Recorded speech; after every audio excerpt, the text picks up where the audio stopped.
Hello all, welcome back. आज का topic ये है कि सेल्फ लव डिसिप्लिन से ज़्यादा इम्पॉर्टेंट है सक्सेस के लिए।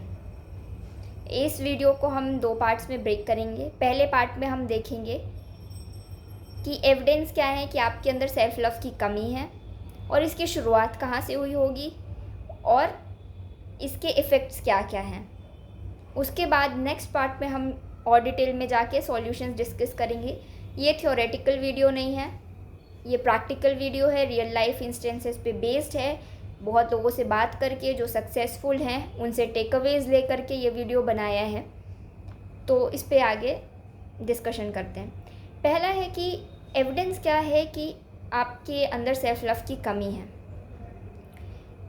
पहला एविडेंस तो ये है कि हम खुद को ज़्यादा ब्लेम कर रहे होंगे, ये क्यों नहीं किया, वो क्यों नहीं किया, कुछ भी करेंगे उसमें कुछ ना कुछ कमी निकालेंगे या फिर कुछ करने में ये सोचेंगे कि गलती कहाँ हो गई। सिंपल से सिंपल एक एग्ज़ाम्पल लेते हैं कि आजकल सब वेब सीरीज़ देखते हैं या कोई यूट्यूब वीडियो देखते हैं, उस पर ये बहुत नॉर्मल है। पहले के लोग एंटरटेनमेंट करते थे तो वो बैठते थे साथ में, स्टोरीज शेयर होती थी, नई स्टोरीज़ बनती थी, इसी तरह उनका एंटरटेनमेंट होता था। एंड एवरी डे हर कोई बैठ करके इस तरह की बात करके कनेक्ट करता था कम्युनिटी से। अब टाइम्स अलग हैं, अब लोग अलग तरीके से बात करते हैं, पर उसमें कुछ लोग होंगे जो एडिक्टेड हो जाएंगे, बट कुछ लोग बहुत क्रिटिसाइज़ कर रहे होंगे खुद को कि सर्टेन खुद को बातें बोल रहे होंगे, मैं ऐसा हूँ या मैं वैसा हूँ, और अटैच करेंगे लेबल्स खुद से। इस तरीके के बिहेवियर जो कि खुद को डिमीन कर रहा हो, उसको हम कह सकते हैं लैक ऑफ सेल्फ लव है। अगर ऐसा भी कभी हो कि आपको लगे कि आप कोई चीज़ डिज़र्व नहीं करते हो या वो चीज़ पाने के लिए आपको ज़्यादा एफर्ट लगाने हैं, आपको हमेशा ये फीलिंग रहे, इम्पोस्टर सिंड्रोम रहे कि आप बस डिज़र्व नहीं करते हो, आपको बहुत मेहनत करनी है, तो actually after point of time सब लोग सेम ही मेहनत कर रहे होते हैं लाइफ में। कुछ लोग आगे निकलते हैं क्योंकि उनके एनवायरनमेंट ऐसा मिलता है। कभी रूरल और अर्बन को कंपेयर करिएगा तो ऑब्वियसली अर्बन का जो स्टूडेंट है उसको अलग बैकग्राउंड मिला है, अच्छी स्कूलिंग मिली है, अच्छी पेरेंटिंग मिली है। वहीं पे स्लम के या रूरल के बच्चे, उन जहाँ पे माँ बाप बस किसी तरह एक डे बाय डे सस्टेन करने की कोशिश कर रहे होते हैं, वहाँ पे वो लव और वो केयर, रिस्पेक्ट, ये सारी चीज़ें मिसिंग होती हैं। कल्चर डिफरेंट होते हैं जो कि उनके करियर को भी इम्पैक्ट करते हैं, उनके पर्सनालिटी को भी इम्पैक्ट करते हैं, उनके माइंडसेट को भी इम्पैक्ट करते हैं। तो ऐसे में अलग बैकग्राउंड होने के बावजूद अगर सक्सेस का पैरामीटर इंसान हर खुद को क्रिटिसाइज़ करके ही करे कि मैं एक पर्टिकुलर पर्सन की तरह नहीं हूँ या मैं उसकी तरह नहीं हूँ या मैं कम वर्क करता हूँ या मुझे सक्सेस के लिए और वर्क करना होगा, और ये मोटिवेशन में नहीं, हताशा के साथ निकले, अगर इसके साथ निकले कि खुद को डिमीन कर रहे हैं, खुद को कमतर आंक रहे हैं कि क्योंकि मैं कमज़ोर हूँ इसलिए मुझे ज़्यादा करने की ज़रूरत है, तो ये लैक ऑफ सेल्फ लव है। क्योंकि अगर सेल्फ लव होता तो ये शायद इस तरीके से निकलता, यही बात कि मैंने यहाँ तक किया, आगे बढ़ने के लिए मुझे थोड़ा और करने की ज़रूरत है, मिला तो अच्छा, नहीं मिला तो कोई बात नहीं, पर मुझ में कोई कमी नहीं है, कंपटीशन ही ज़्यादा है या मेरे लिए कुछ और बना होगा। इस तरीके की पॉजिटिव तरीके से सोचना, वो इंसान सेल्फ लव में होता है, खुद को प्यार करता, खुद को वो बातें नहीं बोलता जो बुरी हों। या फिर अपने काम को अप्रिशिएट ना करना भी एक एविडेंस है कि मैं कर ही क्या रहा हूँ, मैं तो बहुत छोटा काम कर रहा हूँ या मेरा काम बहुत इम्पैक्टफुल नहीं है, इस तरीके की बातें खुद को बोलना। तो अब हम ये देख सकते हैं कि overall lack of self love का एविडेंस ये है कि हम अपने एग्जिस्टेंस से खुश नहीं होते, हम जो भी कर रहे हैं हम उससे खुश नहीं हैं, या फिर हम खुद को बहुत क्रिटिसाइज़ कर रहे हैं। तो ये सारी चीज़ें हमने देख ली कि सेल्फ लव ना होने के एविडेंस हैं। पर ये इसका स्टार्ट कैसे हुआ होगा? क्यों एक इंसान खुद को इतना डाउट करेगा या ब्लेम करेगा? क्योंकि ये तो काउंटर प्रोडक्टिव हो रहा है। इसके स्टार्ट हम सबसे पहले आधे से ज़्यादा चीज़ें तो इंसान की सोशलाइजेशन से आती हैं। अगर सोशलाइजेशन में ऐसा हो कि किसी एक पर्टिकुलर चीज़ को अच्छा बोला जाए बट आपकी इंडिविजुअलिटी को कम कर दिया हो, तो वैसे में आपकी पर्सनालिटी बहुत स्ट्रॉन्ग नहीं बन पाएगी। जैसे कि आई थिंक इंडिया में लगभग हर नॉर्मल मिडिल क्लास इंसान ने ये सुना ही होगा कि बचपन में हम लोगों को ये अगल बगल के लोग या हमारे घर के लोग या हमारे रिश्तेदार हमको ये बोलते हुए सुनाई देते हैं कि ऐसा इंसान रिलेशनशिप में है, उसको शेम कर देंगे, उसके कैरेक्टर पे बात ला देंगे, उसको गलत तरीके से पोर्ट्रे कर देंगे। और वही आफ्टर सम टाइम वो चाहते हैं कि आपकी एज आते ही आप मैरिज कर लो, आपकी शादी हो जानी चाहिए, और अगर वो नहीं हुई तो भी शेम करेंगे। तो बेसिकली ऐसा सोशलाइज़ कर दो कि आप एक सर्टेन चीज़ को अच्छा मान लो और बाकी चीज़ों को बुरा मान लो। तो अगर बचपन में आप टीवी देख रहे हैं और किसी ने आपके टीवी देखने को बोल दिया कि गलत बात है, तो अब आप मे भी स्पोर्ट्स देखें या डिस्कवरी चैनल भी आपका देखने का मन करे, पर मन में क्योंकि है कि ये चीज़ ख़राब है, क्योंकि बचपन में बोली गई है, आपको बार बार वो चीज़ फिट करी गई है दिमाग में, तो आपका सबकॉन्शियस अब मानने लगा है कि ये चीज़ ही ख़राब है। इससे आप जो भी करेंगे आपको उस चीज़ में कम कॉन्फिडेंस रहेगा। जबकि ये बहुत केसेस में हिपोक्रेसी की तरह भी काम करता है कि एक सर्टेन चीज़ को जो सोसाइटी चाहेगी उस चीज़ को अच्छा बना के बाकी सारी चीज़ों को गलत बना देना। दूसरा है मार्केट। मार्केट से भी ये चीज़ बहुत आई है कि हम एक सर्टेन चीज़ को अच्छा मानेंगे तो हमारे अंदर की जो चीज़ें हैं वो ख़त्म हो जाएंगी। हम वो चीज़ें जिनको हम सच में प्यार करते हैं उनको प्यार नहीं करेंगे तो हम खुद को प्यार नहीं कर पाएंगे। जैसे कि वर्क इज़ वर्शिप का कॉन्सेप्ट है, पर यहाँ पे वर्क की डेफिनेशन कुछ ऐसी बनाई है कि इसका मतलब होता है केवल किसी और के लिए काम करना है या वो काम जिससे पैसा आ रहा हो। बाकी सारे काम कंसिडर नहीं होते। तो आप जब भी कोई और काम कर रहे होंगे तो आपको एक फीलिंग आएगी कि आप प्रोडक्टिव वर्क नहीं कर रहे हैं, आप अच्छा काम नहीं कर रहे हैं, क्योंकि उसमें पैसा नहीं है। पर सोचा जाए तो आपका खाना बनाना, आपकी हेल्थ का ख्याल रखना, घर की साफ़ सफाई करना, ये सारा भी काम है क्योंकि इसमें एफ़र्ट लग रहे हैं।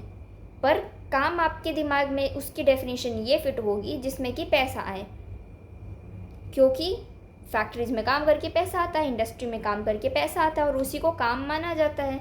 ये मार्केट ने सेट किया है। पर आज से बहुत समय पहले अगर आप सोचें पैलियोलिथिक पीरियड या नियोलिथिक पीरियड के टाइम की बातें करें तो उनके लिए यही काम था। उनके लिए घर की साफ़ सफाई करना एक काम था, उसको रिकग्निशन मिलती थी। पर आज के टाइम पे नहीं मिलती है क्योंकि डेफिनेशन ऐसी हो गई है। तो आप अगर ऐसा कोई काम कर रहे हैं जिसको मार्केट रिकग्नाइज़ नहीं कर रहा है या सोसाइटी रिकग्नाइज़ नहीं कर रही है तो आपको अपने प्रति प्यार थोड़ा कम ही महसूस होगा। उसके बाद तारीफ़ भी एक औजार है आपसे आपका प्यार छीनने के लिए। कैसे? बचपन में आपने वो गुड गर्ल बैड गर्ल वाले टैग सुने हैं, जिसमें आप कुछ काम जो कोई करवाना चाहता है वो अगर कर दें तो आप गुड गर्ल हो जाओ, आप गुड बॉय हो जाओगे। अगर नहीं करोगे तो आप बैड गर्ल और बैड बॉय हो जाओगे। तो आप एक्सप्लोर नहीं किए, फिर आपकी जो चाहते थी आप कभी उसको एक्सप्लोर कर नहीं पाए, तो आपको यही नहीं पता होता है कि आप क्या चाहते हैं। और फिर आप बड़े हो जाते हैं और 30s की एज में आके 35 की एज में आके आपको मिड लाइफ क्राइसिस होने लगेंगे, क्योंकि आप खुद को ही नहीं जानते हो, खुद को नहीं पहचानते, क्योंकि आप वो काम कर रहे थे जो कोई और आपको गुड गर्ल गुड बॉय बोल करके करवाना चाह रहा था। अब इसके नुकसान नहीं है, ये सोशलाइजेशन का एक अच्छा तरीका है जिससे कि हम सही और गलत की पहचान बता सकते हैं। लेकिन इसका जब एक्सटेंट बढ़ जाता है, जब वो इंडिविजुअलिटी को दबा देता है तो प्रॉब्लमेटिक हो जाता है। हमको ये बताना है कि बच्चे ग्लास फोड़ते हुए नहीं रहना है, वरना पहला नुकसान होगा, दूसरा हाथ पाँव में लग सकता है, सेफ़ चीज़ नहीं है। तो हम बच्चों को बोल देते हैं कि ग्लास नहीं तोड़ना है, अच्छी बात है, लेकिन इससे हम उनकी सारी क्यूरियोसिटी को भी ख़त्म कर देंगे कि वो शायद फ़ैन खोलना चाहें, शायद टेडी बियर खोलना चाहें, शायद अपनी कार खोलना चाहें, तोड़ के वो सीखना चाहें, वापस से जोड़ना चाहेंगे, लेकिन हम उनकी क्यूरियोसिटी को ख़त्म कर देंगे। और फिर धीरे धीरे वो कुछ भी काम करें वो झिझकेंगे, कर नहीं पाएंगे, और जब वो अपनी लाइफ में कुछ इतना ज़्यादा नहीं अचीव कर पाएंगे तो वो फेल्ड महसूस करेंगे। और अगर यही सारी चीज़ें नहीं होती, अगर खुद एक्सप्लोरेशन होता और बच्चा खुद से सीखे, खुद से करे, उसको कोई शेम अटैच ना किया जाए, तो चांसेस हैं कि वो ज़्यादा सक्सीड करेंगे लाइफ में, इतना रुकेंगे झिझकेंगे नहीं। अब हम आते हैं कि इसके इफ़ेक्ट क्या होते हैं, मतलब खुद को प्यार ना करने के इफ़ेक्ट क्या होते हैं। हमने देख लिया कि इसका ओरिजिन क्या है और इसके एविडेंसेस क्या हैं कि आप खुद से प्यार नहीं करते। अब इसके इफ़ेक्ट क्या क्या हो सकते हैं। पहले बात करते हैं करियर की, जिसके लिए सबसे ज़्यादा आज का यूथ परेशान रहता है। करियर पे अगर आप खुद से प्यार नहीं करते उसके क्या इफ़ेक्ट्स हो सकते हैं। It was about to fall. पहला है कि आपको फेलियर एक फेटेलिटी लगने लगेगा। फेलियर ऐसे लगेगा, फेलियर होने के बाद या कोई सेटबैक के बाद लाइफ एंड हो गई है, इसके आगे कुछ नहीं है। चाहे वो कॉम्पिटिटिव एग्ज़ाम्स हो, नीट, जेई, हमको लगता है कि इसके बियॉन्ड तो लाइफ होगी ही नहीं, क्योंकि हमने उतना ही सोच रखा है, वही हमारी लाइफ हो जाती है। बच्चे सुसाइड करते हैं,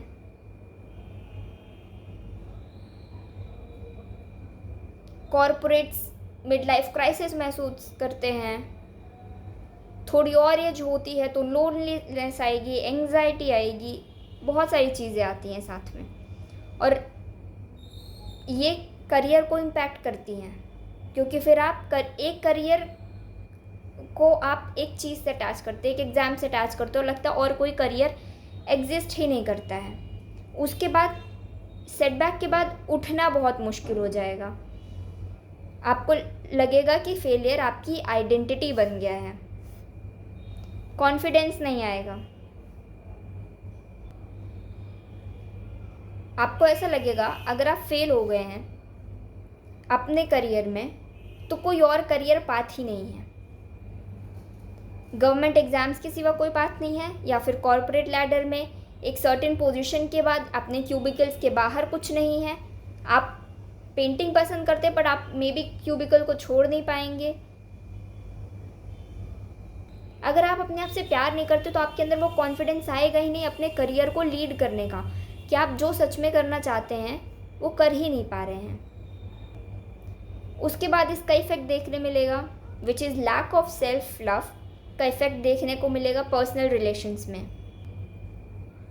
पर्सनल रिलेशंस में या तो आप वो हो जाएंगे जो हर चीज़ का प्रॉब्लम खुद में खोजने की कोशिश करेंगे कि मुझसे क्या गलती हो गई, कोई आपको ब्लेम करेगा और आप ब्लेम सह लेंगे। क्यों?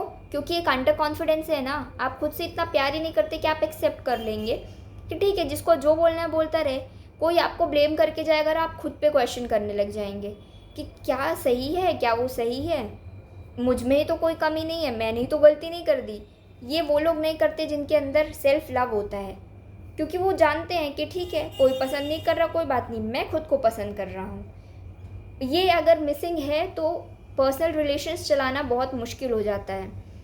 ये भी हो सकता है कि आप ब्लेम ढूंढने वालों में से बन जाए। हर प्रॉब्लम के बाद आप ये पूछने लग जाए कि इसमें गलती किसकी थी, बिना उसके आपको रिजोल्यूशन ही ना लगे। अगर आपको ये पता चल जाए सामने वाले की गलती थी तो आपको सुकून है, अगर आपको ये पता चल जाए कि मेरी गलती थी तो आप उसको एक्सेप्ट नहीं कर पाएँ। इस तरीके की प्रॉब्लम्स अगर पर्सनल रिलेशन में आती हैं तो वो इसलिए आती है क्योंकि आप अपने आप को इनफ प्यार नहीं करते कि आप एक्सेप्ट कर लें, अच्छा हो या बुरा हो, मुझसे गलती हुई या सामने वाले से हुई, कुछ भी इतना बड़ा नहीं है कि वो एस्केलेट हो या मुझे सैडनेस दे के जाए। उसके बाद हम इसका इफेक्ट दे पाते हैं लाइफ इन जनरल में। अगर लाइफ में सेल्फ लव नहीं है, आपके अंदर नहीं है, तो बहुत खोखली लगेगी। जो जीने में मज़ा आना चाहिए वो आएगा नहीं। आप ढूंढते रहोगे हैप्पीनेस कहाँ है। एक्चुअली हैप्पीनेस किसी और चीज़ में है ही नहीं, वो होती है प्रोसेस ऑफ लिविंग में, और वो आप कभी महसूस ही नहीं कर पाएंगे क्योंकि आप खुद से प्यार ही नहीं कर पा रहे हैं। जो आप हैं इनसाइड कोर, जैसी भी स्थिति में हैं, अगर वो स्थिति अच्छी नहीं लग रही है, अगर आप खुद को पसंद नहीं कर पा रहे हैं, चाहे बाहर की परिस्थितियाँ कितनी भी बदल जाएं, तो आप खुद को वो खुशी नहीं दे पाएंगे, ना ही वो जीने की इच्छा रह पाएगी, और अपने हैप्पीनेस को फिर दूसरों में ढूंढने की कोशिश करेंगे। पीपल डिपेंडेंट हो जाएंगे, थिंग्स डिपेंडेंट हो जाएंगे। आपको लगेगा वर्क में हैप्पीनेस है कि बाहर एक्सप्लोरेशन में हैप्पीनेस है। एक्चुअल हैप्पीनेस तो you can sit at a place and still be happy. कहते हैं सब यही होती है हैप्पीनेस, कहीं बाहर ढूंढने की ज़रूरत नहीं होती। लेकिन वो कैसे आएगी जब आप खुद को पसंद नहीं करते, जो आप कोर में हैं। तो बेसिकली हैप्पीनेस ना होने का सेल्फ लव ना होने का इम्पैक्ट केवल एक चीज़ में नहीं होता है, वो लाइफ के हर एक एस्पेक्ट को, फाइनेंशियल हो, पर्सनल हो, इमोशनल हो, या पूरी लाइफ को ही बहुत इनकैप्सुलेट करके रखता है।